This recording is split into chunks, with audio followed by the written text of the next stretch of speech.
দেশের সবশেষ রাজনৈতিক পরিস্থিতিতে দলের সর্বোচ্চ নীতি নির্ধারণী ফোরাম স্থায়ী কমিটির বৈঠকের সিদ্ধান্ত জানতে বৃহস্পতিবার গুলশান কার্যালয়ে এই সংবাদ সম্মেলন করে বিএনপি। বৈঠকের সার্বিক বিষয় তুলে ধরেন দলের স্থায়ী কমিটির সদস্য খন্দকার মোশাররফ হোসেন। বলেন, ফ্যাসিবাদের পতনে ৯ মাস পেরিয়ে গেলেও জন আকাঙ্ক্ষা পূরণ নিয়ে প্রশ্ন উঠেছে। রাজনৈতিক সংকট কাটতে দ্রুত নির্বাচনের রোডম্যাপ ঘোষণার উপর জোর দেন তিনি। একটি সুষ্ঠু, অবাধ, নিরপেক্ষ নির্বাচনের মাধ্যমে ডিসেম্বর 2025-এর মধ্যে একটি জাতীয় সংসদ গঠনের জন্য অবিলম্বে সুনির্দিষ্ট রোডম্যাপ ঘোষণার দাবি জানাচ্ছি।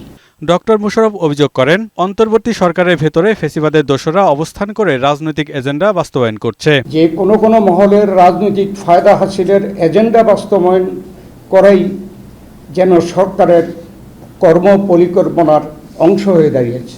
সম্প্রতি আলোচনায় আসা চট্টগ্রাম বন্দর ও করিডোর দেওয়া প্রসঙ্গে বিএনপির অবস্থান তুলে ধরেন দলটির স্থায়ী কমিটির সদস্য আমির খসরু মাহমুদ চৌধুরী।